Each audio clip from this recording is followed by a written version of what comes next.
විදර්ශනා රාත්‍රිය. අයිබෝවන් සුපින් බර දවසක් ප්‍රාර්ථනා කරනවා සිරසෆම් විදර්ශන රාත්‍රිය හා එක්වන සියලුම සදහැවතුන්ට. අද සුවිශේෂී දවසක්. එතමයි ලක්වැසි ජනතාවට බුද්ධාගම ලැබුණේ අද වගේ දවසක කියලයි අපි අහලා තියෙන්නේ. වංශ කතාවල දැක්වෙන්නේ. මහින්දාගමනයට පෙර සම්මා සම්බුදුරජාණන් වහන්සේ කිහිප වතාවක් මිසිරිලකට වැඩම කළත් මහින්දාගමනයෙන් පසු තමයි මෙපින් බිම සම්මා සම්බුදුරජාණන් වහන්සේගේ සද්ධර්මය මැනවින් ස්ථාපිත වෙන්නේ. ඉතින් අදවැනි දවසක සිදු වූ ඒ ඓතිහාසික අනුබුදු මිහිඳු මාහිමියන්ගේ ලංකාගමනය සිහිපත් කරමින් දිවයිනේ විහාරස්ථානවල සදහැවතුන් දාන ශීල භාවනාදී පින්කම් පුරමින් මෙලොව පරලොව දෙලොව වැඩ පිටිස කටයුතු කරන්නට ඇති. මෙසිරිලකට බුදුදහම ලැබුණේ අද වගේ දවසක වුණත් ස්වාමින් වහන්සේ ඇතැම් අයගේ මතයක් තිබෙනවා බුදුදහම සර්ව අශුභවාදී දහමක් හැටියට.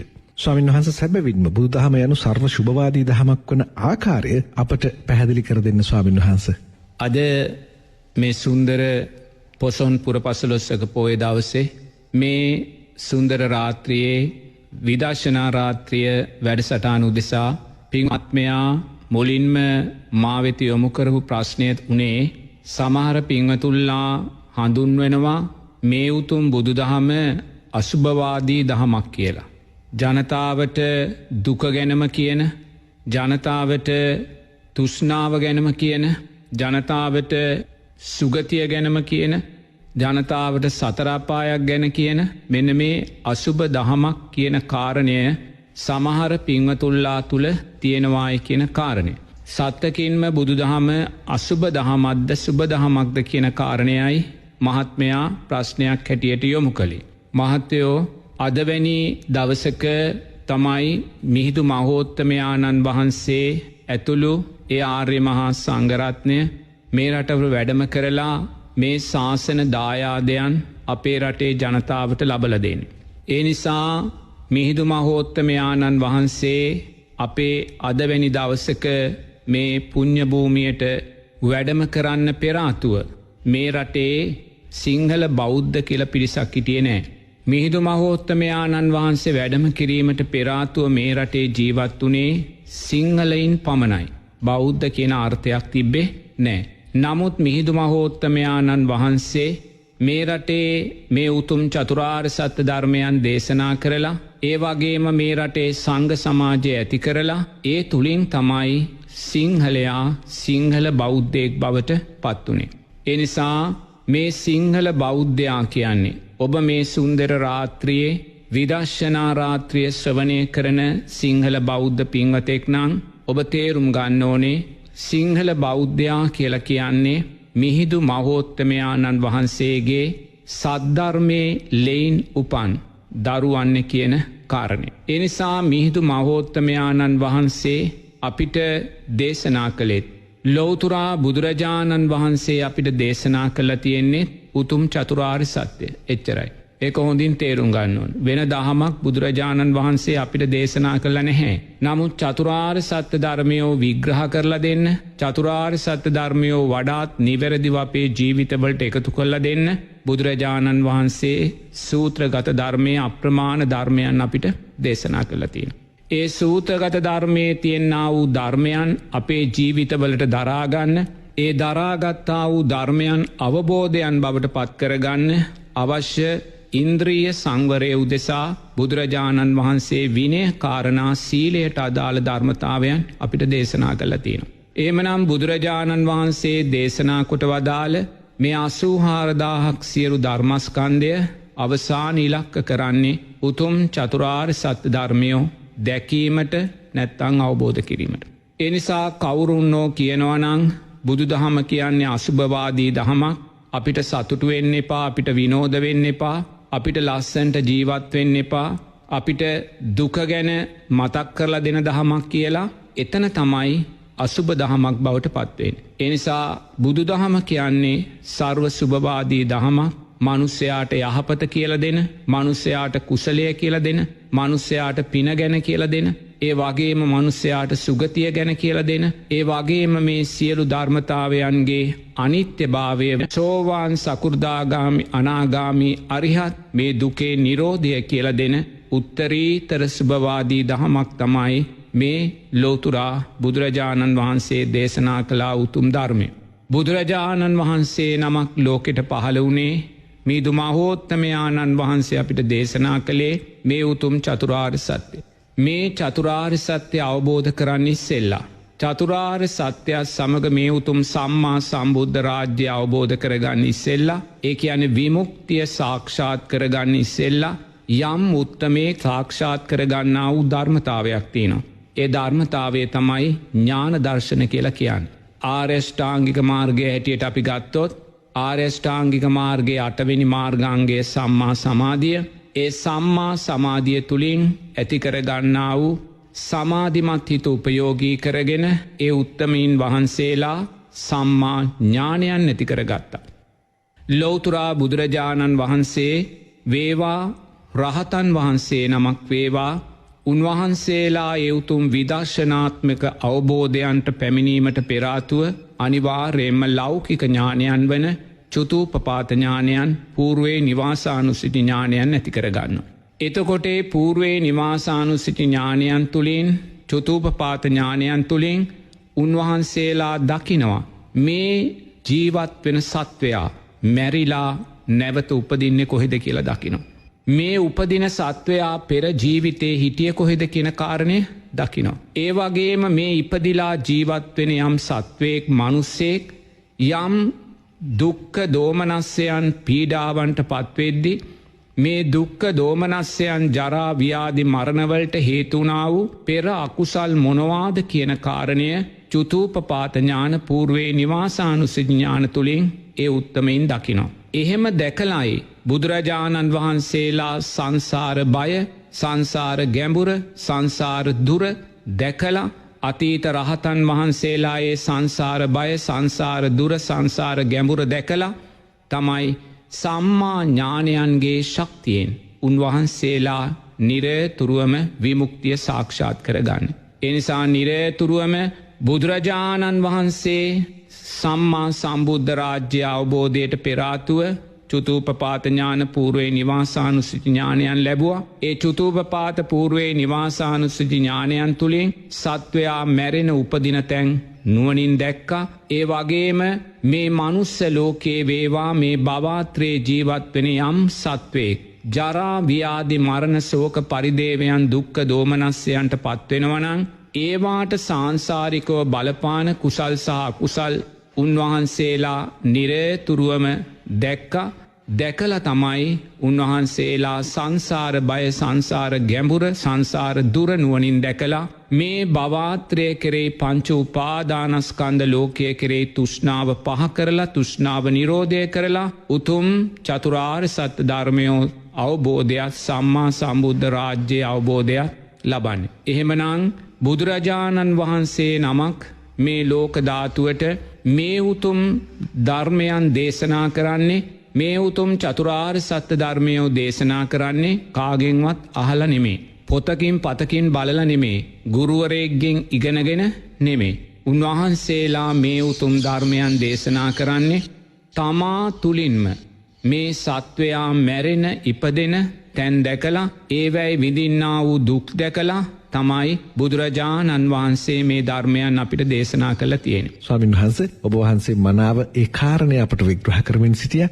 නැවැත් වූ තැන ඉඳලා නැවත වතාවක් මේ පිළිබඳව අපට පහදා දෙන්න ස්වාමීන් වහන්සේ. බුදුරජාණන් වහන්සේ මුලින්ම චතුරාර්ය සත්‍ය ධර්මය අපිට දේශනා කරනවා දුක කියන කාරණේ. එතකොට දුක කියන කාරණේදී බුදුරජාණන් වහන්සේ දේශනා කරන්නේ ජාති ජරා ව්‍යාධි මරණ ශෝක පරිදේව දුක්ඛ දෝමනස්යන් ප්‍රියන්ගෙන් වෙන්වීම අප්‍රියන්නා එක්වීම පංච උපාදානස්කන්ධ දුක හැටියට පෙන්වනවා. එතකොට මේක අසුබ දහමක් නෙමෙයි. මේක සුබ දහමක්. මොකද අපිට පේනවා මේ සමස්ත මනුස්ස ප්‍රජාව දිහා බැලුවාම ඒ සමස්ත සත්ව ප්‍රජාවම ජාති ජරා ව්‍යාධි මරණ ශෝක පරිදේව දුක්ඛ දෝමනස්යන් මේ ප්‍රියන්ගෙන් වෙන්වීම අප්‍රියන්නා එක්වීම පංච උපාදානස්කන්ධ දුක තුලයි. නමුත් ලෝකයා දන්නේ නැහැ Taman දුක තුල ජීවත් වෙනවා කියලා. ඒගොල්ලෝ මේක දුකයි කියලා දකින්නේ නැහැ. ඒ නිසා මේගොල්ලෝ දුක සතුටින් පිළි අරගෙන ජීවත් වෙනවා. එතකොට දුක හැටියට දැකීමද දුක සතුටින් පිළිගැනීමද අසුභවාදී වෙන්නේ. ඒක තේරුම් ගන්න ඕනේ. බුදුරජාණන් වහන්සේ අපිට මෙන්න දුක කියලා දුක පෙන්නනවා. නමුත් බුදුරජාණන් වහන්සේ සරණ නොගිය මේ උතුම් සද්ධර්මය විවේචනය කරන අය මේක දුක කියලා දකින්නේ. ඒගොල්ල මේ දුක විඳිනවා. ඒ දුක ඒගොල්ල ප්‍රාර්ථනා කරනවා. ජාති ජරා ව්‍යාධි මරණ දුක ඒගොල්ලො විඳිනවා සතුටින්. ඒක දුකක් කියලා ඒගොල්ලෝ දකින්නේ. ඒ නිසා මේගොල්ලෝ මෙවන් සුභවාදී දහමක් බැහැර කරලා අසුභවාදී දහමක් ඒගොල්ලෝ ජීවිතයට එකතු කරගන්න. ඒ නිසා බුදුරජාණන් වහන්සේ චතුරාර්ය සත්‍යයේදී මුලින්ම දුක පෙන්නලා මහා කරුණාවෙන් උන්වහන්සේ අපිට පෙන්නනවා මේ දුකට තියෙන එකම එක හේතුවයි. ඒ තමයි තෘෂ්ණාව. කුමක් කෙරෙහි තෘෂ්ණාවද? රූප වේදනා සංඥා සංකාර විඥානයන් කෙරෙහි තෘෂ්ණාව. අන්න බුදුරජාණන් වහන්සේ දේශනා කරන දහම. එතකොට මේක අසුභවාදී දහමක් වෙන්නේ නැහැ. කාටත් නරකක් නපුරක් කරන දහමක් වෙන්නේ නැහැ. කවුරු හරි නිරේට දාන දහමක් සතර අපායට දාන දහමක් වෙන්නේ නැහැ. මම දන්නවා බුදුරජාණන් වහන්සේගේ ශ්‍රාවකයෙක් හැටියට මේ ජාති ජරා ව්‍යාධි මරණ ශෝක පරිදේව දුකට මේ පංච උපාදානස්කන්ධ දුකට එකම හේතුව තෘෂ්ණාවයි කියන කාරණේ. ඒක මං හොඳින් දන්නවා. ඒක මං හොඳින් දැනගත්තේ මට ආපු දැනීමක් නිසා නෙමෙයි. බුදුරජාණන් වහන්සේ දේශනා කළා වූ දුකෙන් මිදීමේ මාර්ගය තුල ගමන් කරලා සම්මා සමාධිමත් හිතක් ඇති කරගෙන මම බුදුරජාණන් වහන්සේ මගේ ගුරුවරයා කරගෙන ශාස්ත්‍රූන් වහන්සේ බවට පත් කරගෙනයි මම මේ දැනීම ලබා ගත්තේ.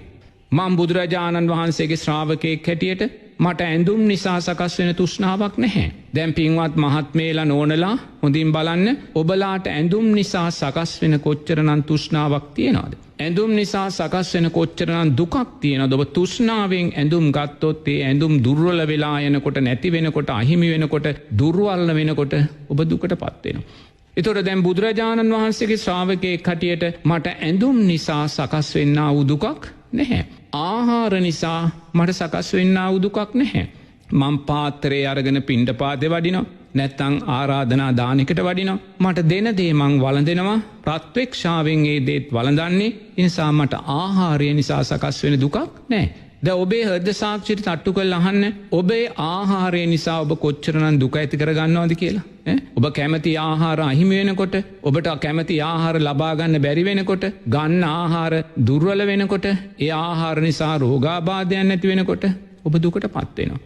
නමුත් බුදුරජාණන් වහන්සේගේ ශ්‍රාවකයෙක් හැටියට ආහාර නිසා සකස් වෙන දුකක් මට නැහැ. මම ලැබුණ දේ සතුටෙන් ධර්මයේ උපේක්ෂාවෙන් ප්‍රත්‍යක්ෂාවෙන් වළඳනවා. ඒ වගේම මට කුටි නිසා, පන්සල් නිසා, ආරණ්‍ය නිසා සකස් වෙන දුකක් නැහැ.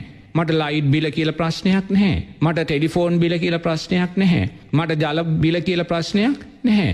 මට පන්සලේ කුටියේ ආරාමේ නඩත්තුව පිළිබඳ ප්‍රශ්නයක් නැහැ. මගේ සොර සතුරන් නිසා කියන ප්‍රශ්නයක් මට ඇති වෙන්නේ නැහැ. මොකද ඒ කුටියක් පිළිබඳ ප්‍රශ්නයක් මට මතුවෙලා නැහැ. මොකද මං ඒ කෙරේ තෘෂ්ණාව නැහැ. ඉතින් එහෙමනම් හොඳින් බලන්න ඖෂධ නිසා සකස් වෙන්නා වූ දුකක් මට නැහැ. ඖෂධයක් අවශ්‍ය නම් ඒ ලැබුණ ඖෂධය ගත්තා. එහෙම නැත්නම් රෝහලකට ගිහිල්ලා ඒක කරගත්තා.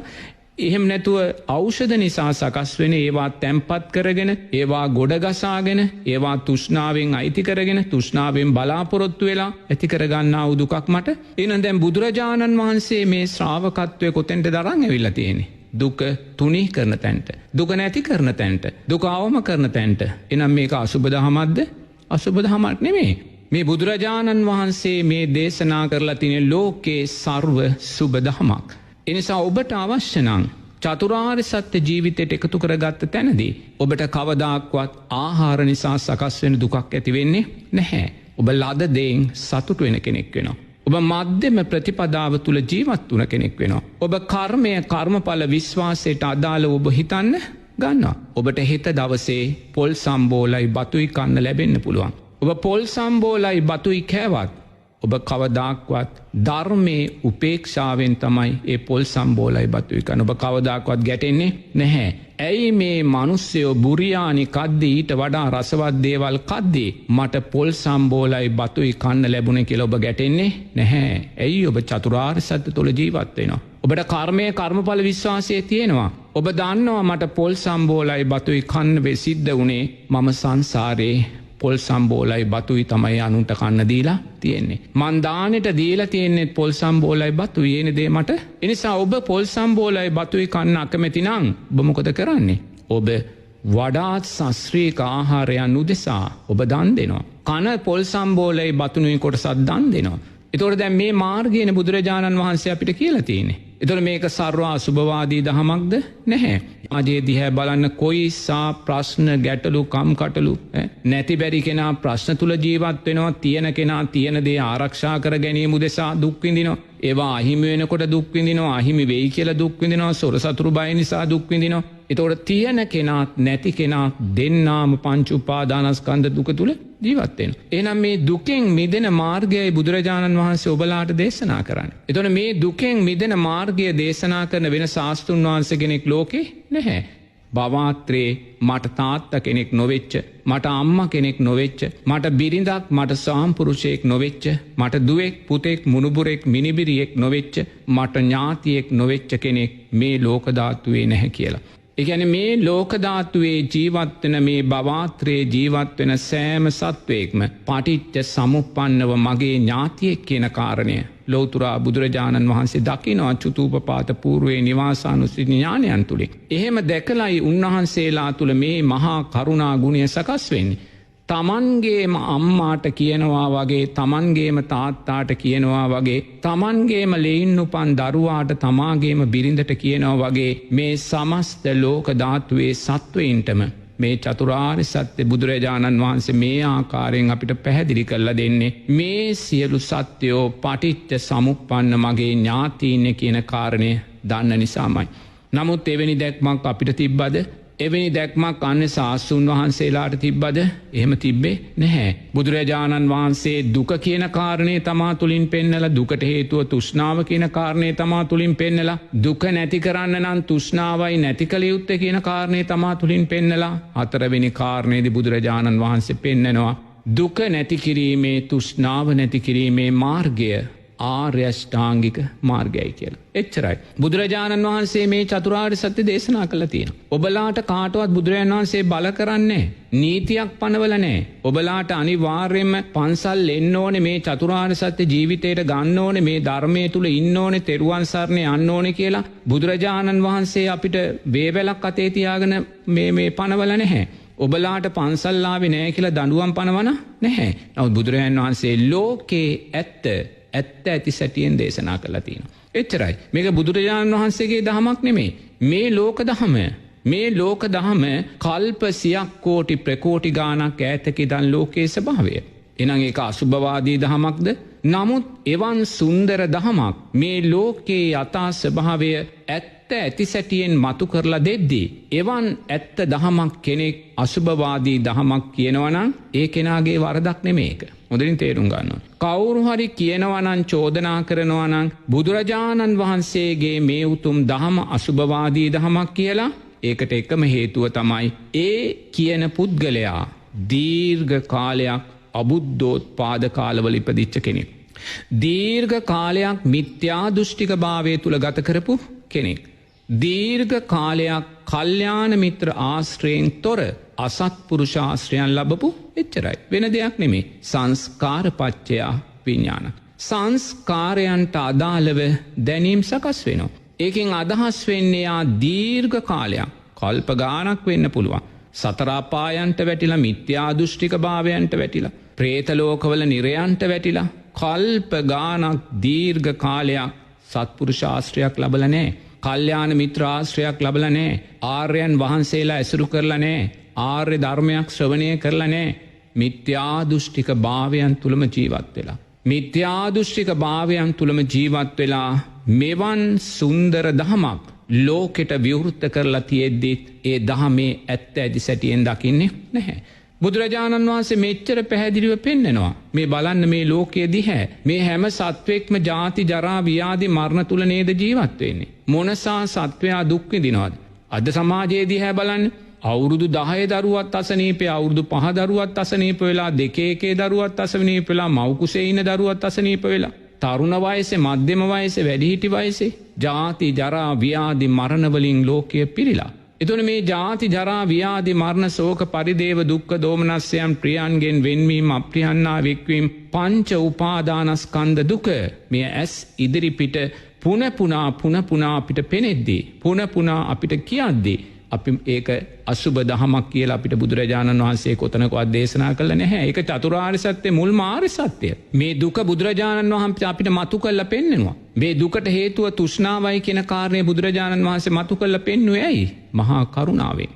එනිසා බුදුරජාණන් වහන්සේ දේශනා කළා වූ මේ උතුම් චතුරාර්ය සත්‍යෝ තරම් ඇත්තක් ඇත්ත ඇති සැටියෙන් දේශනා කළා වූ දහමක් මේ ලෝක ධාතුව තුල නැහැ. නමුත් ඒක අසුභවාදී කියලා කියනවා නම් අනේ අහිංසක පුද්ගලයන්ට අපි බයින්න ඕනෙත් නැහැ. ඒකටත් හේතුව සංස්කාරපච්චය විඥාන. අවිද්‍යාව හේතුවෙන් සකස් කරගත්තා වූ දීර්ඝ මිත්‍යා දෘෂ්ටික සංස්කාරයෝ නිසා එයාට මේ සුන්දර දහම දැකීමේ ශක්තිය ඇති වෙන්නේ ඒ අකුසල් සංස්කාර. එනිසා අපි ඒගොල්ලන්ට ගැටෙන්න ඕනේ නෑ. ඒක ලෝකයේ ස්වභාවය කවදත් එහෙමයි. බුදුරජාණන් වහන්සේ කෙනෙක් ජීවමානව පසු වෙද්දී දුෂ්ටීන් 62ක් සමාජය තුල ජීවත් වුණා. ඒ කියන්නේ අසත්පුරුෂ ආශ්‍රයන්ගේ තීව්‍රභාවය. මිත්‍යා දෘෂ්ටික සාංශාරික මිත්‍යා දෘෂ්ටික ඇසුරේ තියුණුභාවය. ඒවා අපිට වළක්වන්න පුළුවන්කම. නමුත් බුදුරජාණන් වහන්සේ මහා කරුණාවෙන් ඔබටත් මටත් මේ උතුම් චතුරාර්ය සත්‍ය දේශනා කරලා බුදුරජාණන් වහන්සේ අපිට කියනවා කැමතිනම් දුකෙන් මිදෙන්න, ඔබට කැමතිනම් තෘෂ්ණාව අවම කරගන්න මෙන්න මාර්ගය කියලා. එච්චරයි. හොඳේ? ඔබ තෙරුවන්ට සද්ධාව නම්, තෙරුවන්ට ගරුත්වය තියෙනවා නම්, ඔබ තෙරුවන්ට කීකරු නම්, ඔබ මේ ධර්මයට කීකරු නම් බුදුරජාණන් වහන්සේ පච්චත්තං වේතිතබ්බෝ කියන ධර්මයේ ගුණේදී අපිට කියනවා ඔබ පිරිමි කෙනෙක්ද කාන්තාවක්ද කියන කාරණේ ප්‍රශ්නයක් නැහැ. ඔබ ධනවත්ද දුප්පත්ද කියන කාරණේ ප්‍රශ්නයක් නෑ. ඔබ උගත්ද නූගත්ද කියන කාරණේ ප්‍රශ්නයක් නෑ. ඔබ කුලවත්ද කුලහීනද කියන කාරණේ ප්‍රශ්නයක් නෑ. ඔබ තෙරුවන් කෙරේ සද්ධාව ඔබට තියෙනවා නම්, මේ ධර්ම රත්නයේ කෙරේ ගරුත්වය ඔබට තියෙනවා නම් මේ උතුම් ධර්මය ඔබට උරුමයි. මේ සෝවාන් සකෘදාගාමි අනාගාමි අරිහත් මේ උතුම් ධර්මයන් ඔබට උරුමයි. එනම් බුදුරජාණන් වහන්සේ මේ ලෝක ධාතුවේ සෑම සත්වයෙක් කෙරෙම දුප්පත් පොහොසත් උගත් නූගත් ධනවත් ඒ වගේම කුලවත් කුලහීන මේ සෑම කෙනෙක් බුදෙසාම මහා කරුණාවෙන් දේශනා කළා වූ දහමක්. ඒ කියන්නේ මෙතන කොතනකවත් අසුභවාදී දහමක් නැහැ. මේක අසුභවාදී දහමක් කියලා කෙනෙක් කියනවා නම් එයාම තේරුම් ගන්න ඕන එක දෙයක්. යමෙක් චතුරාර්ය සත්‍ය තුල ජීවත් නොවුනොත් එයා දුක කියන කාරණේ හඳුනන්නේ නැහැ. එයා දුක කියන කාරණේ හඳුනන්නේ නැති ඉඳ එයා මොකද කරන්නේ? එයා ජාති ජරා ව්‍යාධි මරණ ශෝක පරිදේව දුක්ඛ දෝමනස්යන් ඉදිරියේ එයා ගැටෙනවා. එයා මේක දුකයි කියලා දන්නේ නැහැ. ඒ ගැටෙන්න එයා තුල තව තෘෂ්ණාව වැඩි වෙනවා. තෘෂ්ණාව වැඩි වෙලා එයා මොකද කරන්නේ? මරණාසන්න මොහොතේ ගැටෙන සිතෙන් මැරෙනවා. මැරිලා සතර අපායන්ට වැටිලා කල්ප ගණන් අන්න බුදුරජාණන් වහන්සේ එහෙම මාර්ගයක් අපිට පෙන්නුවේ නැහැ. එහෙම නැත්තම් මේ සැප විඳින කෙනා එයා දුක ගැන හිතන්න කැමති නැහැ. එයා සැප විඳිනවා. එයාට පෙර පින නිසා වර්ණය සැපේ බලය ලැබිලා තියෙනවා. එයා වර්ණය සැපේ බලය කෝටිපති ජීවිතයක් හැටියට ගත කරනවා. එයා දුක ගැන අහන්න කැමති නෑ. එයා තෘෂ්ණාව ගැන අහන්න කැමති නෑ. එයා බුදුරජාණන් වහන්සේට කීකරු නැහැ. එයාට කවුරු හරි දුක ගැන කිව්වොත් එයා බුදුරජාණන් වහන්සේටයි බයින්නේ මේ මොන පිස්සු දහමක්ද කියලා. එයාට කවුරු හරි තෘෂ්ණාව ගැන කිව්වොත් එයා බුදුරජාණන් වහන්සේටයි බයින්නේ මේ මොන අසුබ දහමක්ද කියලා. එයා තෘෂ්ණාවට තැකුවේ නැහැ. එයා දුක ගැන තැකුවේ නැහැ. එනිසා එයාගේ පෙර පින නිසාම එයා මහා කෝටිපති ජීවිතයක් ගත කළා. එයා හොඳට කෑවා, හොඳට බිව්වා, හොඳට විනෝදුනා, හොඳට ඇඳ පැළෙන්ද, හොඳ යාන වාහන ගත්තා, ගෙවල් දොරවල් හැදුවා. සිස්සේ යාළුවන් ඇසුරු කළා, සතුටුනා විනෝද. එයා මේ ජාති ජරා ව්‍යාධි මරණ දුක හැටියට දැක්කේ. එයා පින උපරිම ආකාරයෙන් පින ගින්දරක් බවටම පත් කරගෙන එයාගේ ජීවිතයට උරුම ජාති ජරා ව්‍යාධි මරණයන් එද්දී එයා වයෝවෘද්ධ භාවයට පත් වෙද්දී එයා ලෙඩ වෙද්දී අන්න එයා බලවත් ආකාරයෙන් ගැටෙන ස්වභාවයට පත් වෙනවා. අද බලන්න අද මැරෙන අයගෙන් කොච්චරනම් දෙනෙක් සිහි මුලාවට පත් වෙලාද මැරෙන්නේ කියලා. හුඟක් අය සිහි මුලාවට පත් වෙලා මැරෙන්නේ. ඒගොල්ලෝ මොකද මේ මරණය ගැන දැනගෙන හිටියේ නැහැ. මෙහෙම මරණයක් අත් වෙයි කියලා ඒගොල්ලෝ දන්නේ නැහැ. මේ මරණාසන්න මොහොතේ ඒගොල්ලෝ හදන්නේ ජීවත් වෙන්න. ඒගොල්ලෝ නහයට ගහලා තියෙන බටේ අතින් ගලව ගන්න හදනවා. කටට ගහලා තියෙන බටේ මුත්‍රාසෙට ගහලා තියෙන බටේ අතින් ගලව ගන්න හදනවා. ඒගොල්ලෝ ඇඳෙන් නැකිටලා එන්න හදනවා. ලතෝනි දෙනවා, කෑ ගහනවා. තේන්න. ඉතින් ඒගොල්ලෝ එහෙම දෙයක් ජීවිතේ දැනගෙන හිටියේ ඇයි? චතුරාර්ය සත්‍යයන්ට අදාළ ජීවිතේ දැක්කේ නැහැ. බුදු දහම කියන්නේ අසුභ දහමක්. බුදු දහම කියන්නේ අපිට සැප විඳින්න එපා කියන දහමක්. බුදු දහම කියන්නේ තෘෂ්ණාව වඩන්න එපා කියන දහමක්. ඒ නිසාම දහමෙන් ඈත් වෙලා හිටියේ. අන මරණාසන්න මොහොතේ අර දුක බුරබුරා නැගෙද්දී එයා දුක ගැන සත්‍යනයක්වත් දැනගෙන හිටියේ. ඒ නිසාම ගැටිලා සිහි මුලාවට පත් වෙලා මැරිලා සතර අපායට වැටෙනවා. එතන සුබදහමක්ද?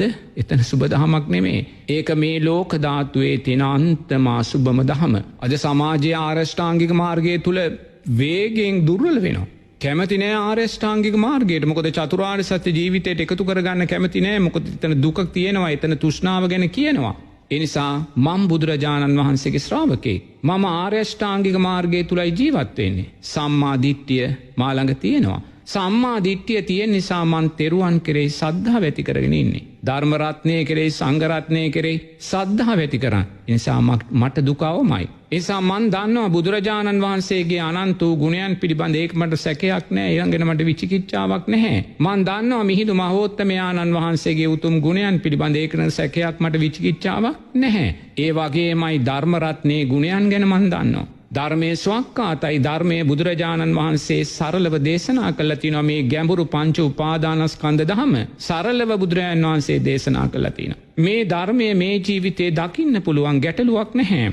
ඒසා ධර්ම රත්නයේ ගුණයන් පිළිබඳ මට සැකයක් නැහැ. සංඝයාගේ ගුණයන් පිළිබඳ මට සැකයක්. මනුස්ස ලෝකයේ තුල ඉන්න සෑම මහා සංඝ රත්නයේම සුපටිපන්නයි, උජුපටිපන්නයි, ඥායපටිපන්නයි, සාමිචිපටිපන්නයි කියලා දකින්න. එසා සංඝයා නිකායන් හැටියට කොච්චර බෙදුනත්, පන්සල් ආරණ්‍ය හැටියට කොච්චර බෙදුනත්, කොතනකවත් මට සංඝයා නිසා දුකක් සකස් වෙන්න විදිහක් නැහැ. ඇයි? මම සංඝයාගේ ගුණයන්ගෙන් දකින්නේ. පන්සලේ හිටියත්, ආරණ්‍ය හිටියත්, කුටියේ හිටියත් ඒ ඉන්න මහා සංඝ රත්නය සුපටිපන්නයි, උචුපටිපන්නයි, ඥායපටිපන්නයි, සාමිචිපටි. මං උන්වහන්සේගේ ගුණයන් තියෙනවාද නැද්ද කියලා හොයන්නේ නැහැ. ඒ නිසා මට සංඝයා නිසා දුකක් සකස් වෙන්නේ නැහැ. බුද්ධ රත්නයේ, ධර්ම රත්නයේ, සංඝ රත්නයේ නිසා මට දුකක් සකස් වෙන්නේ නැහැ. ඒ වගේමයි මං සම්මා දිට්ඨිය තුල ජීවත් වෙද්දී මට කර්මය, කර්මඵල විශ්වාසය තියෙනවා. මගේ ළඟට 100ක් ඇවිල්ලා සාදුකාර දුන්නත් මං ඒකට ඇලෙන්නේ නැහැ. මං දන්නවා මේ මගේ අතීත සංස්කාරයක් කියලා. ඒ සංස්කාරය අනිත්‍යයි. මගේ ඉස්සරහට 100ක් ඇවිල්ලා මට හූ තිබ්බත් මං ගැටෙන්නේ නැහැ. මං දන්නවා ඒකත් මගේ අතීත අකුසල් සංස්කාරයක් කියලා. සංස්කාරය අනිත්‍යයි. එහෙනම් දැන් ඒ කර්මය, කර්මඵල විශ්වාසයෙන් මට අයහපතක් වුණාද? මට අයහපතක් වුණේ නැහැ. මට අසුබ දෙයක් වුණාද? නැහැ. මට ලෝකයේ කෙරෙහි ගැටීම් සකස් වෙන්න හේතුවක් නැහැ. මොකද මන් දන්නවා කර්මය, කර්මඵල විශ්වාසයට අදාළයි මේ සෑම දෙයක්ම සිද්ධ වෙන්නේ කියලා. එහෙනම් එතන කොතනකවත් අපිට ගැටෙන්න ඇලෙන්න අවස්ථාවක් නැහැ. ලෝකයේ කොයි ආකාරයෙන් අපිට ප්‍රතිචාර දැක්වුවත්. එතකොට දැන් මේ දැක්ම සුභවාදී දැක්මද, අසුභවාදී දැක්මද? මේ සුභවාදී දැක්ම අපිට කියලා දෙබේ සම්මා දිට්ඨියේ අර්ථය. එතකොට දානේ, සීලේ ආනිසංස පිළිබඳ විශ්වාසය. මේ සමාජයේ දිහා කොහේ බැලුවත් දුප්පත් අය ඉන්නවා, පොහොසත් අය ඉන්නවා, ජනප්‍රිය අය ඉන්නවා, ජනප්‍රිය දුර්වලභාවය ඉන්නවා. ඒ කොතනකවත් දැකලා මට සකස් වෙන දුක. ඇයි? මම දන්නවා මේ සමාජයේ ජීවත් වෙන මහේශාක්‍ය ප්‍රභූ ධනවත් කෙනා කියන්නේ කවුද? පෙර ජීවිතේ දානේ ඵලයමයි. නමුත් සියලු සංස්කාරයෝ වෙනස් වෙලා යනවා. මේ ජීවිතේ මේ මනුස්ස සමාජයේ ජීවත් වෙන දුප්පත් අහිංසක කෙනා කියන්නේ කවුද? පෙර ජීවිතේ දානේ දුර්වලභාවය. මේ සමාජයේ ජීවත් වෙන ජනප්‍රිය කෙනා කියන්නේ කවුද? පෙර ජීවිතේ සීලේ ඵලයක්. ජනප්‍රියභාවයේ දුර්වල කෙනා කියන්නේ කවුද? දුස්සීලභාවයේ. සමාජයේ කොහේ බැලුවත් අපිට පේන මේ වර්ණය, සැපය, බලය, ජනප්‍රියභාවය ඉදිරියේ කොතනකවත් ඇලීම් ගැටීම් මට ඇති කරගන්න අවශ්‍ය අන සම්මා දිට්ඨිය. ඒතර අම්මා තාත්තාගේ ගුණයන් පිළිබඳ විශ්වාසය. අම්මා තාත්තා මහා බ්‍රහ්මයෙක් කියලා බුදුරජාණන් වහන්සේ කියනවා. එනම් මං කර්මය, කර්මඵල විශ්වාසයට අදාළව දකිද්දී, පටිච්ච සමුප්පන්න නැවත උපතකින් පිළිබඳ අර්ථය දකිද්දී මම බුදුරජාණන් වහන්සේගේ ශ්‍රාවකයෙක් හැටියට දකිනවා මේ මනුස්ස ලෝකේ ඉන්න සෑම කෙනෙක්ම සංසාරේ පටිච්ච සමුප්පන්න මගේ අම්මා කෙනෙක්. මොන සුන්දර දහමක්ද මේක! අසුබ දහමක්ද? අද සමාජය තුළ මොන සානම් ප්‍රශ්න, කම්කටොළු, මොන සානම් මානසික කායික හිංසනයක් නැති වෙනවද කියලා බලන්න. අවුරුදු 10 12 ගෑනු දරුවා දූෂණය කරනවා, අවුරුදු 11 12 දූෂණය කරනවා, අර පන්ති යන දරුවෝ ගිහිල්ලා දූෂණය කරනවා, වැඩිහිටියෝ බරපතල රාග ප්‍රශ්නවල පැටලිලා ඉන්නවා. ඇයි? අපි මේ සෑම කෙනෙක්ම සංසාරේ පටිච්ච සමුප්පන්නව මගේ අම්මා කෙනෙක්, තාත්තා කෙනෙක් කියලා දකින්න අපිට තාම ශක්තිය. එහෙනම් මේක අසුබ දහමක්ද? ගෙදර වැඩ කරන සේවක මහත්මයා ගත්තත් ඔබ දන්නවා මොහු මේ ජීවිතයේ සේවකයෙක් වුණා සංසාරේ කවදා හෝ මගේ අම්මා කෙනෙක් කියලා. ඔබ බස් එකේ වාඩි වෙලා ඉදි අම්මා කෙනෙක් නැග්ගොත් ඔබ දන්නවා ඔබ සීට් එක නොදී ඉන්නේ නැහැ. මොකද ඔබ දන්නවා මේ සංසාරේ මගේම අම්මා කෙනෙක් කියලා. ඔබට මහපාරේදී කෙනෙකුට උදව් කරන්න අවස්ථාවක් ලැබුණොත් උදව් නොකර ඉන්නේ ඔබ දන්නවා මේ උදව්ව බලාපොරොත්තු වෙන කෙනා සංසාරේ මගේ අම්මා කෙනෙක්. බුදුරජාණන් වහන්සේගේ ශ්‍රාවකයෙක් හැටියට අපි කොයි වෙලාවකවත් වෙහෙස මහන්සිය කියන කාරණේ බලන්නේ නැහැ. අපේ විනය ධර්මයන්ගේ ආරක්ෂාව තුල ඉඳිමින් පින්වතුනි මනුස්සයාගේ යහපත උදෙසා මනුස්සයාගේ ධර්මඥානය උදෙසා මනුස්සයාගේ කුසලය පින උදෙසා මනුස්සයාගේ අකුසලයෙන් මුදවා ගැනීම උදෙසා අපි වෙහෙස කියන කාරණේ බලන්නේ නැහැ. කාලය කියන කාරණේ බලන්නේ නැහැ. අපි බලන්නේ මේ කරුණ විනයට අදාළද කියන කාරණේ. විනයානුකූල නම් එතන වෙහෙස කියන කාරණේ අපි අදාළ කරගන්නේ ඇයි මේ මනුස්ස ලෝකේ සෑම කෙනෙක්ම සංසාරේ මගේ පටිච්චසමුප්පන්න අම්මා කෙනෙක් පටිච්චසමුප්පන්න තාත්තා කෙනෙක් මට ගැටෙන්න තැනක් නෑ ඇලෙන්න තැනක් නෑ. මොකද මේ අය සියල්ලෝම මගේ සංසාරේ අම්මලා කොච්චර ලස්සන දහමක්ද. එතකොට මේක අසුබ දහමක් වෙයිද? මේ මිනි මරා ගන්න මේ අනුන්ගේ දේ මංකොල්ල කන කායික මානසික පීඩාන කරන බස් එක ගියත් කායික මානසික පීඩා කරන මහපාරට ගියත් කායිකව මානසික පීඩා කරන මේ තරඟකාරීත්වයට ඔද්දල්ුණ මේ සමාජයට අම්මා තාත්තාගේ ගුණයන් කියන කාරණය මේ පටිච්ච සමුප්පන්න උපත කියන කාරණය මොනසානන් සුබ දහමක්ද කියලා බලන්න.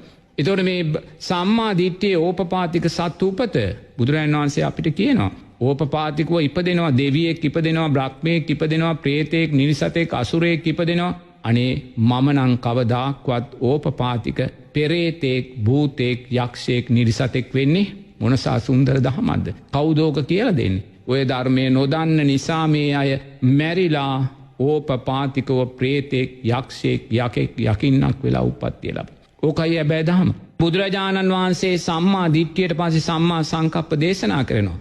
අවිහිංසා සංකප්පය අව්‍යාදපාද සංකප්පය නෙක්ඛම්මය. මොකද්ද බුදුරජාණන් වහන්සේ කියන්නේ? කේන්ති ගන්න එපා, අනුන්ට හිංසා කරන්න එපා. කේන්තිය හිංසා කිරීම නිසා සමාජයේ කොයිසා බලවත් පීඩනයකට ලක් වෙලා තියෙනවා. වෛරයක් ඇති වෙලා තියෙනවා. රටවල් යුද්ධ කරනවා. සිවිල් යුද්ධ ඇති වෙනවා. ආයතනයක් ඇතුලේ ගැටුම් ඇති වෙනවා. පන්ති කාමරයක් ඇතුලේ ගැටුම් ඇති වෙනවා. තාම අපි අවිහිංසා සංකප්පය අව්‍යාපාද සංකප්පය ජීවිතයට එකතු කරගත්තේ. එතකොට එහෙමනම් මේවා අසුබ දහමක්ද? එතකොට සීලයට අදාළව බුදුරජාණන් වහන්සේ ගිහි පින්වතුන්ලාට ආජීවාට්ටමක සීලය පනවනවා. අපිට උතුම් ප්‍රාතිමෝක්ෂ සීලය පනවනවා. එතකොට කෙනෙක් ආජීවාට්ටමක සීලය සමාදන් වුණොත් ඔබට අනුන්ට හිංසා කිරීම නිසා ඇතිවෙන දුක ඇති වෙනවද? නැහැ. සොරකම් කිරීම නිසා සකස් වෙන දුක බය ඔබට ඇති වෙනවද? නැහැ. කාමයේ වර්ධවා හැසිරීම නිසා ඇතිවෙන දුක බය සහ අකුසලයේ ඔබට ඇති වෙනවද? නැහැ. අරක්කු බීම නිසා සකස් වෙන දුක සහ අකුසලයේ ඔබට ඇති වෙනවද? නැහැ. එහෙනම් මිච්ඡා ආජීවය නිසා වැරදි වචන කතා කිරීම නිසා සකස් වෙන දුක සහ බිය ඔබට ඇති වෙනවද? අකුසලයේ ඔබට ඇති වෙනවද? එහෙනම් මේක අසුභවාදී දහමක්ද? නැහැ. මේක සුභවාදී දහමක්. මේ වචනය සංවර කරගන්න හැටි, මේ කය සංවර කරගන්න හැටි, මේ මනස සංවර කරගන්න හැටි සීලය තුලින් අපිට කියලා දෙනවා. ඒතකොට සීලය තුල අපි හික්මුණොත් මරණාසන්න මොහොතේ කවදාක්වත් අපි සිහි මුලාවටපත් වෙන්නේ නැහැ. අද ගොඩක් අය සිහි මුලාවටපත් වෙන්නේ ඇයි? ජීවත්ව ඉන්න කාලෙදී ධර්මයට පටහැනිව කටයුතු කරනවා. ධර්මයේ විවේචනය කරනවා. දුෂ්ටිගත දහම් ජීවිතයට ගන්නවා. අද සමාජය තුල අප්‍රමාණ දුෂ්ටිගත දහම් තියෙනවා. පින් කරන්න එපා, භාවනා විතරක් කරන්න. එහෙම නැත්නම් බුදුරජාණන් වහන්සේ ලංකාවේ ඉපදුනේ මේ වගේ එක ගොඩාක් විකෘති දහම් සමාජගත වෙනවා. බොහොම කැමැත්තෙන් මේවාට මිනිස්සු ප්‍රතිචාරයක් දක්වනවා හොඳයි කියලා. නමුත් ඒගොල්ලෝ ඒ දහමට කරන්නා වූ අගෞරවයන් නිසා බුදුරජාණන් වහන්සේ දේශනා කරනවා අර කකුලුවා දියහැලියේ දඟලන්නේ වතුර ටික රත් වෙනකන්, වතුර රත් වෙනකන් සුවසේ ඒගොල්ලෝ දඟලනවා. සුවසේ බුදුදහම විවේචනය කරනවා. සුවසේ බුදුරජාණන් වහන්සේ සංඝයා විවේචනය කරන සුවසේ මේ සූත්‍රගත ධර්මය විවේචනය කරනවා. එතකොට එහෙම විවේචනය කළා වීරයෝ වෙනවා. අද ඔය මුහුණු පොත්වල හා තාක්ෂණික ක්‍රම හරහා වීරයෝ බවට පත් වෙලා ඉන්නවා. නමුත් ඔය සෑම වීරයෙක්ම මැරෙන්නේ අසිහියෙන්. මං ඕන්නම් දැන් මේ කිව්වා කියලා පොතක ලියාගන්න. ඔය දහම් විවේචනය කරන, ශාසනය විවේචනය කරන, සූත්‍රගත ධර්මයන් විවේචනය කරන ඔය සෑම කෙනෙක්ම වීරයෝ වගේ කොච්චර කෑ ගැහුවත් ඔය අයගේ මරණාසන්න මොහොතේ අන්ත දුක්ඛිත මරණයක් බවටයි පත්වෙන්නේ. සිහි මුලා වෙච්ච මරණයක්, බට ගහගෙන මැරෙන මරණයක්, කටට නහයට මුත්‍රාමාර්ගයට හැම තැනටම බට ගහගෙන මහා වේදනාකාරී මරණයක් තමයි ඒ අය අයිති කර. එතකොට ඉතින් ඒගොල්ලන්ට ඔවා තේරුම් කරලා දෙන්න කෙනෙක් නැහැ. දැන් අතීතයට හිතියොමු කරන්නකෝ. අතීතේ කාමයන් වර්ණනා කරපු, අතීතේ රූපය වර්ණනා කරලා රූපය දේවත්වයෙන් දැකපු, කාමයන් දේවත්වයෙන් දැකපු කොච්චරනම් චරිත ඉන්නවදනේ. නම් කියන්න හොඳ නෑ. ඒක අගෞරවයක්. මොකද ඒගොල්ලන්ගේ වරදක් නෙමෙයි. ඒගොල්ලන්ගේ සම්මාදිට්ඨියේ දුර්වලභාවය අපි අනුකම්පා කරන්න ඕනේ. ඒ මහා රූපය වර්ණනා කරලා, ඒ වගේම කාමයන් වර්ණනා කරලා මේ දුක ගැන කතා කරන්න එපා කියලා, තෘෂ්ණාව ගැන කතා කරන්න එපා කියලා එහෙම කතා කරපු මට දාස් ගානක් ගෙනන් කියන්න පුළුවන්. නමුත් ඒ සෑම කෙනෙක්ම මැරුණේ පිංගතුනි හරිම සාධාරණ විදියට. කොතනකවත් අසාධාරණයක් නැහැ. සමාවෙන්න ඕනේ මෙහෙම වචනේ පාවිච්චි කළාට. ඒගොල්ලෝ මැරුණේ බලවත් ආකාරයෙන් මානසික පීඩනයන්ට පත් වෙලා, කායික පීඩනයන්ට. නමුත් ඒ වෙලාවේ කවුරුත් ඒවා ගැන කතා කරන්නේ නැහැ. ඒගොල්ලෝ මැරුණාට පස්සේ ඒවා එතනින්ම අමතකයි. කවුරුත් ඒවා පූර්වාදර්ශයට ගන්නෙ නැහැ. බුදුරජාණන් වහන්සේ සූත්‍රගත දහමෙහි දේශනා කරනවා, යමෙක් මේ සද්ධර්මය විකෘති කරයිද, යමෙක් මේ විනය දහම් විකෘති කරයිද, යමෙක් මේ උතුම් සද්ධර්මයේ අර්ථයන් විකෘති කරයිද, ඔහු මෙන්න මේ වගේ දුකක් විඳිනවා කියලා. මොකක්ද ඒ දුක? කොසල් රජතුමා නියම කරනවා අහවල් පුද්ගලයා හිසගසල මරක් දාන්න කියලා වරදකට. ඒ හිසගසල මරදාලන කියන පුද්ගලයා දැන් අද හිසගසා දාන දවස. අද උදෑසන ඒ පුද්ගලයා සිරමැදිරියෙන් එළියට අරගෙන, එයාව නාවලා, එයාට සුදු ඇඳුම් අන්දලා, සුදු වද මල් මාලයක් ගෙලේ පලන්දලා, වදක පෙර හඬවලා මුළු නුවර වට අරන් යනවා. නුවර වට අරන් ගිහිල්ලා හිස ගසලා දාන තැනට ගෙනල්ලා අර කොටේ මත හිස තියලා අර කඩුවෙන් ගහන්න යද්දී ඒ පුද්ගලයා යම් දුකක් විඳීද ඊට වඩා බරපතල දුකක් සංසාරේ විඳිනවා කියලා. දැන් ඒ හිස ගසා දාන මිනිස්සයා ඒ හිස ගසා ගැනීමේ දුක විඳින්න එවලෙයි. එච්චරයි. එතනින් ඒ දුක ඉවුණාට පස්සේ පටිච්චසමුප්පන්න උපතට ගිහිල්ලා එතන දුක් විඳිනවා. නමුත් මෙතනදී බුදුරජාණන් වහන්සේ අර්ථ දක්වන්නේ ඒ ධර්මය විකෘති කරන මිනිස්සයා, මේ ශාසනය විකෘති කරන මිනිස්සයා, සංඝයාගේ ගුණයන් විකෘති කරන මිනිස්සයා මැරිලා පටිච්ච සමුප්පන්නව උපතක් ලැබුවොත් ඒ උපත මුළු ජීවිත කාලෙම කල්ප ගානක් අර හිස ගසාදාන මිනිස්සයා විඳින්නා වූ දුක ඒහා සමානව විඳිනවා. නැතු එක මොහොතක් විතරක් නෙමෙයි. එයා ඊට පස්සේ උපත ලබන ජීවිතේදී එයා සෑම නිමේෂයකදීම හිස ගසා දැමීමේදී ඇතිවෙන දුකට අදාළ බලවත් වූ උපතක් සකස් කරගන්න. නිරතුරුව මේ දුකෙන් පීඩාවට පත් වෙනවා. එවැනි බලවත් අනතුරකින් මුදව ගන්නයි බුදුරජාණන් වහන්සේ මේ උතුම් ධර්මයේ දේශනා කළා. එච්චරයි. වෙන දෙයක් නෑ. නමුත් ඔබට කැමති නම් මේ දහම තුල ඉන්න, අකමැති නම් මේකෙන් අයින් වෙන්න. බුදුරජාණන් වහන්සේ ඔබලාට මුකුත් කියන්නෙත් නෑ. ශ්‍රාවකයෝ හැටියට අපි ඔබලාට මුකුත් කියන්නේ නැහැ. මේක මේ බලෙන්, දණ්ඩණයෙන් පනවන දහමක් නෙමෙයි. අපිට කියලා තියෙන මේ ධර්මයේ විවෘත කරලා ලෝකෙට කියන්න කියලා. කැමති කෙනෙක් ධර්මයේ ජීවිතයට ගනීවි. ඒ කැමැත්ත අකමැත්ත සකස් වෙන්නේ ඔහුගේ අතීත සංස්කාරයන්ට අදාළව. සංස්කාරයන් දුර්වල නම් ඔහු ඒ ධහම ගන්නෙ නැහැ. සමහරව ඇවිල්ලා අපි චතුරාර්ය සත්‍ය දේශනා කරද්දී ඒක අහන් ඉන්නවා. ඉතින් යන්නේ දොස් කිය බැන බැන. එතකොට ඒක එයාගේ ඵල ධර්මයක්. මොකද එයාට ඒ ධහම දරා ගන්න අදාළ සංස්කාර නැහැ. එතකොට බුදුරජාණන් වහන්සේ මේවා නියමාකාරයෙන් දේශනා කළා තියෙනවා. නිසා ඕනෙම කෙනෙකුට මේ ධර්මය ධර්මානුකූලව ජීවිතයට එකතු කරගන්න පුළුවන්. ඒක කරන්න නම් කල්‍යාණ මිත්‍ර ආශ්‍රය ලබන්න ඕනේ. සද්ධර්මයේ නැවත නැවත කරන්න ඕනේ. ඒ සද්ධර්මයේ නුවණින් මෙනෙහි කරන්න ඕනේ. ඒ තුලින් තමයි ඔබ චතුරාර්ය සත්‍යයන් ජීවිතයට මතු කරගන්නේ. නමුත් අපි කල්‍යාණ මිත්‍ර ආශ්‍රය ලබන්නේ නැත්නම් අපි ඇසුරු කරන්නේ මිත්‍යා දෘෂ්ටික ධර්මතාවයන් නම්, ශාසනය විකෘති කරන ධර්මතාවයන් නම්, ශාසනය විවේචනය කරන ධර්මතාවයන් නම් කවදාක්වත් අපිට චතුරාර්ය සත්‍ය මතු කරගන්න. ඒ නිසා බුදුරජාණන් මෙවන් සුන්දර මාර්ගයක් කියලා මෙතනින් සද්ධාවෙන්, මෛත්‍රියෙන්, සීලෙන්, සම්මා වායාමයන් තුලින් සම්මා සතිය ඇති කරලා අපිට සම්මා සමාධියකට පාර කියනවා. මොකද සම්මා සමාධිය කියන්නේ? පංච නීවරණ තුනී වූ හිතක්. අද බලන්න මොකද්ද වෙලා තියෙන්නේ කියලා? පංච නීවරණ තුනී වූ හිත තියනවාද? ඒ කියන්නේ සප්තබොජ්ජංග වැඩෙන හිත කොතනකවත් නැහැ. ආමච්ඡන්ද, ව්‍යාපාද, තීන මිද්ද, උද්ධච්ච, කුක්කුච්ච, විචිකිච්ඡා. ඇයි? තෙරුවන් කෙරේ සද්ධාව නැහැ, සමාජයට දුර්වලයි. කර්මය, කර්මඵල විශ්වාසය නැහැ. මහා පාර දිහා බලන්නකෝ.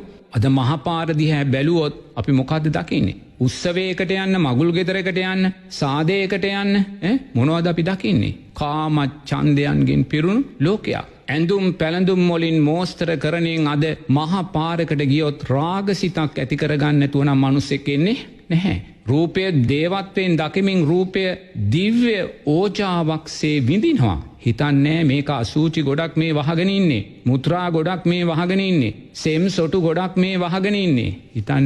හිතන්න සම්මා සමාධියක් නැහැ. ඒ සම්මා සමාධියක් නැති සම්මා සතියක් නැහැ. ඒ නිසාම අපි මේ රූපය දේවත්වයෙන් වර්ණනා කරනවා.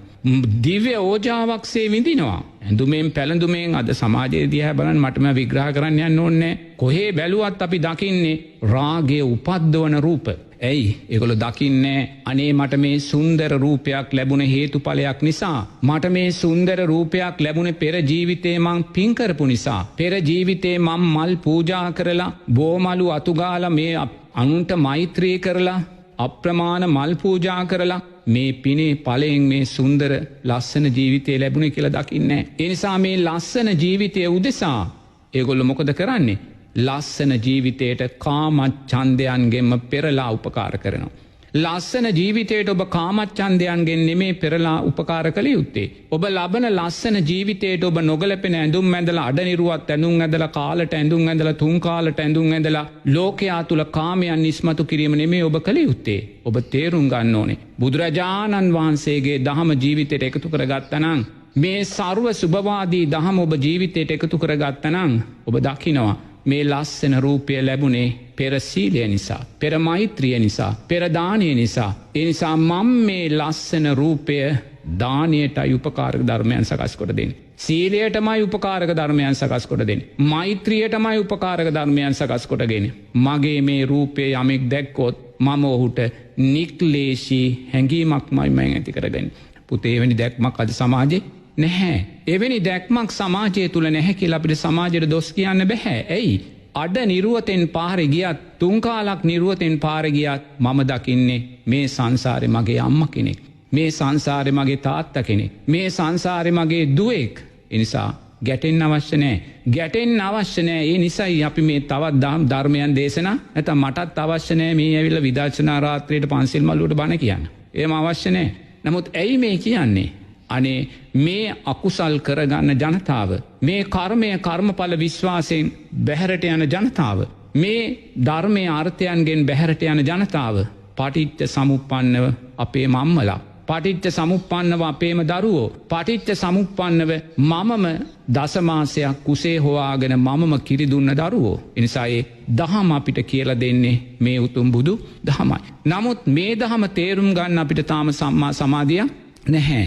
ඒ නිසා බුදුරජාණන් වහන්සේ මේ දේශනා කොට වදාළ මේ උතුම් දහම පින්වතුනි අසුභවාදී දහමක් කියලා කියනවා නම් කවුරු හරි මේ තරම් සුභවාදී මාර්ගයක් ඔබට කියලා දෙන, මේ තරම් අකුසලයෙන් ඔබ මුදවන, මේ තරම් පිනට ඔබ යොමු කරන, මේ තරම් සමාධිමත් හිතක් කරා ඔබ අරන් යන මේ දහම අසුභවාදී දහමක් කියනවා නම් ඔබලා විඳින්න වෙන අනාගත දුක මම මුලින් කිව්වා. අර වදක බෙරේ හඬවලා නුවර වටා අරන් ගිහිලා හිස ගසා දාද්දී යන්න යම් දුකක් ඔහු විඳිනවා නම් මුළු භවත්‍රයම ඒ දුක යාත් සෑම නිමේෂයකදීම විඳිනවා කියලා බුදුරජාණන් වහන්සේ දේශනා කරනවා. සමහර නිරිසත්තු ඉන්නවා, ඒ නිරිසත්තු එකපාරටම මහා උස කන්දකින් පල්ලෙහාට කඩාගෙන වැටෙනවා.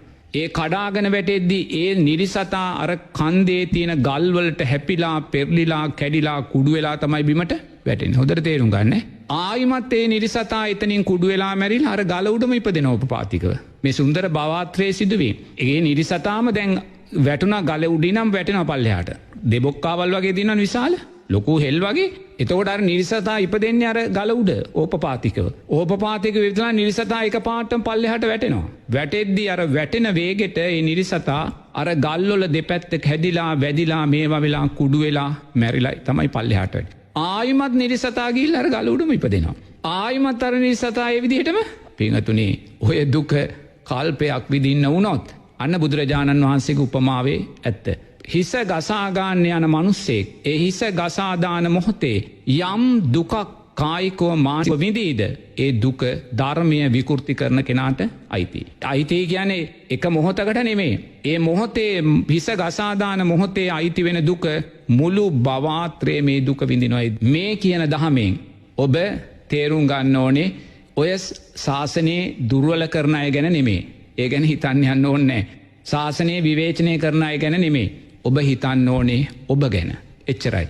මම මේ කතා කරපු පැය තුල මං ඔබට සිහිපත් කරන්නේ කරුණා කරලා මේ ශාසන අර්ථයන් විකෘති කරන අය ගැන ඔබ හිතන්න යන්න එපා. ඔබ ගැන හිතන්න. මොකක්ද ඔබ ගැන හිතන්නේ? මෙවැනි විකෘති ලෝකයක් තුල, මෙවැනි මිත්‍යා දෘෂ්ටික ලෝකයක් තුල ඔබ මේ චතුරාර්ය සත්‍යයන් දිවි හිමියෙන් පිළිගන්න තැනට පත් වෙන්න ඔබ මොනසානම් පුණ්‍යවන්තද? ඔබ මොනසානම් වාග්යවන්තද? ඔබ මොනසානං සංසාරයේ පිනෙන් පිරුණ කෙනෙක්ද? ඔබ සංසාරයේ කොච්චරනම් කල්යාණ මිත්‍ර ආශ්‍රය ලබලා තියෙනවද? ඔබ සංසාරයේ කොච්චරනම් සත්පුරුෂ ආශ්‍රය ලබලා තියෙනවද? ඔබ සංසාරයේ කොච්චරනම් ආර්යයන් වහන්සේලා ඇසුරු කරලා තියෙනවද? ඔබ සංසාරයේ කොච්චරනම් කුසල් දහම් වඩලා තියෙනවද? ඔබ සංසාරයේ කොච්චරනම් ජාති ජාතිත් මම බෞද්ධෙක්ම වේවා, මේ උතුම් දහම සරණ ගිය කෙනෙක්ම වේවා කියලා ඔබ ප්‍රාර්ථනා කරලා තියෙනවා. ඔතනයි හිතන්න ඕනේ බුදුරජාණන් වහන්සේ මේ දහම අපිට ඔබලාට දේශනා කරන්න කියන්නේ විකෘති කරන ඇත්ත එක ගැටෙන්න නෙමෙයි. ඒගොල්ලෝ ගැන බය වෙන්න එපා. අපි දක්ෂ වෙන්න. ඔබලා ලැබූ මේ උපතේ තියෙන උත්තරීතරභාවය දකින්න. ඒ උත්තරීතරභාවය දැකලා ඔබලා මේ චතුරාර්ය සත්‍ය ජීවිතයට එකතු කරගන්න. මේ සුන්දර පොසොන් පුර පසළොස්වක පෝය දවසේ ඔබ මේ සිංහල බෞද්ධ උරුමය අපිට ලබලා දුන්න ඒ මිහිඳු මහෝත්තමයාණන් වහන්සේට, ඒ වගේ මේ සංඝමිත්තා උත්තමාවියට, මේ මොහොතේ අපේ කාන්තා පක්ෂය විශේෂයෙන්ම පාසල් පද්ධතිය අධ්‍යාපනය ලබන අපිට අපේ කාන්තා දරුවෝ, ඒ වගේම අපේ තරුණ ගැහැණු දරුවෝ, මැදිවියේ කාන්තා පක්ෂය තේරුම් ගන්න ඕනේ ඔබලා සෑම කෙනෙක්ම සිංහල බෞද්ධ ජීවිත ලැබුවේ මේ සංඝමිත්තා උත්තමාවියගේ ඒ සද්ධර්මයේ ලෙයින් උපදුන පිරිසක් ඔබලා. ඒ දකින්න, ඒ පින දකින්න, ඒ කුසලයේ දකින්න ඔබලා මේ සුන්දර ජීවිතය ලැබුවේ, මේ සුන්දර දහම තුළ මේ ජීවිතය ලැබුවේ මේ සුන්දර දහමේ අර්ථයන් විනාශ කරගන්න නෙමෙයි. එසා කාමයන්ගේ ආස්වාදයට කොටු වෙන්න එපා, රූපේ ආස්වාදයන්ට කොටු වෙන්න එපා. බුදුරජාණන් වහන්සේ කොතනකවත් ඔබලාට දේශනා කළා නෑ මේ දහම හොඳින් තේරුම් ගන්න, සතුටු වෙන්න එපා, විනෝද වෙන්න එපා කියලා බුදුරජාණන් වහන්සේ ඔබලාට කොතනකවත් කියලා නෑ. ලස්සනට අඳින්න එපා, ලස්සන ගෙවල් දොරවල් හදන්න එපා, යාන වාහන ගන්න එපා, උසස් අධ්‍යාපනය ලබන්න එපා, සෙල්ලම් කරන්න එපා, ව්‍යායාම කරන්න එපා කියලා බුදුරජාණන් වහන්සේ ගිහි පින්වතුන්ලාට එපා කියලා නෑ. අන්තවාදීව දහම ගන්න එපා. බුදුරජාණන් වහන්සේ ඔබලාට කියලා තින්නේ බුදුරජාණන් වහන්සේ තරම් පින වර්ණනා කළා වූ ශාස්ත්‍රුන් වහන්සේ නමක් නෑ. ඔබේ වර්ණය සැපය බලය කියන්නේ පින. බුදුරජාණන් වහන්සේ තරම් පින වර්ණනා කළා වූ ශාස්ත්‍රුන් වහන්සේ කෙනෙක් නැහැ. ඒ නිසා ධර්මයේ අන්තවාදීව ගන්න එපා. නමුත් බුදුරජාණන් වහන්සේ ඔබට අනතුරු හඳවනවා, මහණෙනි කාමයේ ආස්වාදයේ කෙටි, ඒ කෙටි කාමයේ ආස්වාදයේ තුල දීර්ඝ ආදීනවයක්. හොඳට ඒක තේරුම් ගන්න. ඔබ ආරක්කු බිව්වොත්, ඔබ අනවශ්‍ය ආකාරයෙන් කාම ඡන්දයන් තුල ජීවත් වුණොත් ආස්වාදයක් තියනව නෑ කියන්නේ. බුදුරජාණන් වහන්සේ ඒක පිළිගන්නවා. නමුත් ඒ ආස්වාදයේ කෙටි. ඔබ ආරක්කු බිව්වොත්, ඔබ මත්ද්‍රව්‍ය පාවිච්චි කළොත්, ඔබ වැරදි කාම ආශ්‍රයන්ට ගියොත් ආස්වාදයක් තියෙනවා. නමුත් කෙටි, ඒ කෙටි කාමයේ ආස්වාදය මුළු ජීවිතේම ඔබ විනාශ කරලා, ඔබ රෝගීභාවයට පත් වෙලා, සමාජයේ චෝදනාවන්ට ලක් කරලා, ආර්ථික අතින් ඔබ පිරිහිලා, ඊට පස්සේ ඔබ සිහි මුලාවට පත් වෙලා දුගතියටයි වැටෙන්නේ. අන්න එතනයි බුදුරජාණන් වහන්සේ ඔබට මතක් කරලා දෙන්නේ. බුදුරජාණන් වහන්සේ කියනවා රාගයේ ආස්වාදයක් තියෙනවා. ඔව් ඇත්ත. රාගයේ ආස්වාදය කෙටි. ඒ කෙටි ආස්වාදය දීර්ඝ ආදීනවයක් තියෙනවා. ඔබේ මුළු ජීවිතේම අසද විවාහයන්ට වඩා දික්කසාද දවසට වැඩි. ඇයි මේ කාමයේ ආස්වාදයේ කෙටිභාවය දකින්නේ? රූපයට බැඳිලා යනවා, විදීම් වලට බැඳිලා යනවා. එහෙම බැඳිලා ගිහිල්ලා මුළු ජීවිතේම අසාර්ථක කරගෙන දික්කසාදයන්ට 4 5 6 7ට යනවා. ඒ වගේම දැන් නිදහස් පෞල් ජීවිතත් ගත කරනවා. දැන් දික්කසාද වෙලා ඊළඟට නිදහස් පෞල් ජීවිත බැඳීමක් නැහැ. එහෙමත් ගත කරගන්න. එහෙමත් ගිහිල්ලා දැන් ඉස්සරහදී ඊට පස්සේ සමලිංගික විවාහෙනුත් එනවා. දැන් වැඩි දවසක් යන්න ඕනේ. පිරිමි දෙන්නේ කසාද බඳින දවසක් එනවා. දැන් අද නෝනා කෙනෙකුයි මහත්තයෙකුනේ පෝරුවට නගින්නේ. අනාගතයේදී පිරිමි දෙන්නෙක් පෝරුවට නැගලා කසාද බඳින දවසක් එනවා. අනාගතයේදී කාන්තා දෙන්නෙක් පෝරුවට නැගලා කසාද බඳින දවසක් එනවා. එදාට දොස් කියන්න එපා. ඒකත් ධර්මයක් හැටියට දකින්න. හේතුඵල දහමක්. මොකද්ද? අපි මාර්ගයේ වැඩුවේ නැහැ. සම්මාදිට්ඨිය වැඩුවේ නැහැ. සම්මා සංකප්ප වැඩුවේ නැහැ. සීලයට අදාළ ධර්මතාවයන් වැඩුවේ. ඉතින් එහෙම ගුණාම සම්මා සමාධියක් නැහැ. ඒ නිසා සිත විසිරෙනවා, කාමච්ඡන්දයන්ට බැඳෙනවා, රූපේ ආස්වාදයට බැඳෙනවා. බැඳිලා අපි බලවත් අකුසල් සිදු කරගෙන ධර්ම මාර්ගෙන් බැහැරට ගිහිල්ලා කල්ප ගණන් අපි සතර අපාදුකට. ඒ නිසා බුදුරජාණන් වහන්සේ මේ උතුම් චතුරාර්ය සත්‍යය අපිට දේශනා කළේ මහා කරුණාවෙන්. මහා කරුණාව කියන්නේ එසේ මෙසේ දහමක් නෙමේ. ඒ මහා කරුණා ගුණය පිහිටන්නේ දසපාරමී පුණ්‍ය ශක්තියෙන්, ඒ වගේම චුතූපපාත ඥාන, పూర్වේ නිවාසානුතු ඥාන තුنين ලබන සමස්ත සත්ත්ව ප්‍රජාවම සංසාරයේ මගේ ඥාතීන් කියන තැන ඉඳලා එවන් මහා කරුණාවෙන් දේශනා කළාපු දහමක් තුල බුදුරජාණන් වහන්සේ කොතනකවත් ඔබට බල කරන්නේ නැහැ, දඬුවම් පමුණවන්නේ නැහැ. බුදුරජාණන් වහන්සේ ලෝකේ ඇත්ත తත්වය පින් කළොත් මෙන්න ඔබට ලැබෙන දේ, පව් කළොත් මෙන්න ඔබට ලැබෙන දේ කියලා බුදුරජාණන් වහන්සේ පැහැදිලිව දේශනා කළා තිනවා. මිනුත් ඉස්සරහට ගිහිල්ලා ඔබට අවශ්‍ය නම් විදර්ශනා නුවණ සකස් කරගෙන සෝවාන් සකෘදාගාමි අනාගාමි අරිහත් ඵලයන් තුලින් ඔබට මේ දුක සදහටම නිවලා ලෝකයේ දුක තුල තියලා ඔබට අවශ්‍ය නම් දුකෙන් නිදහස් වෙච්ච කෙනෙක් බවටත් පත් වෙන්න පුළුවන්. පින්වතුන් දක්ෂ වෙන්න. මිත්‍යා දෘෂ්ටියෙන් පිරුණු ලෝකයේ තුල, ධර්ම විවේචකයන්ගෙන් පිරුණු ලෝකයේ තුල කරුණා කරලා ඔබ ලැබුවා වූ මේ සුන්දර සිංහල බෞද්ධ ජීවිතයේ වටිනාකම අදවැනි සුන්දර දවසක ලබන්න මේ මොහොතේ මට මතක් වෙනවා අපේ කාන්තා පරපුර වෙනුවෙන් විසාකා උපාසිකාව තරුණ වයසේදී අවුරුදු 14 වගේ වයසේදී එක්තරා මහලු බමුණෙක් ඉදිරියේ බොහොම සුන්දර සිංහනාදයක් කරනවා. ඒ සිංහනාදය තමයි මොකද මේ මහලු බමුණා බලාගෙන ඉන්නවා තරුණ විසාකා උපාසිකාව වැස්සක් වෙලාවේ යාළුවෝ ටික මහා වේගෙන් දිව්ව. නමුත් මේ දරුවා වැස්සේ තෙමි බොහොම සංවරව තමයි අර මේ කූඩාරමට ආවේ. මේක දැකලා ඒ බමුණා කියනවා මේ කෙල්ල නම් හරිම කම්මැලි කෙල්ලෙක්. මෙච්චර වැස්සෙත් බලන්නකෝ මේ තෙමි එනවා අර අනිත් ළමයි ටික අච්චර දුවගෙන ආවා කියලා. මේ කෙල්ල හරිම කම්මැලි කෙල්ලෙක්. මේ කෙල්ලට නෙමෙයි බයින්න ඕනේ, මේ කෙල්ලව හැදුව අම්මා තාත්තටයි බයින්න ඕනේ කියලා ඒ බමුණා කියද්දී විසාකාව කියනවා මාමේ ගැහැණු දරුවෙක් වචනෙන් සංවර වෙන්න ඕනේ. මාමේ ගැහැණු දරුවෙක් හැසිරීමෙන් සංවර වෙන්න ඕනේ.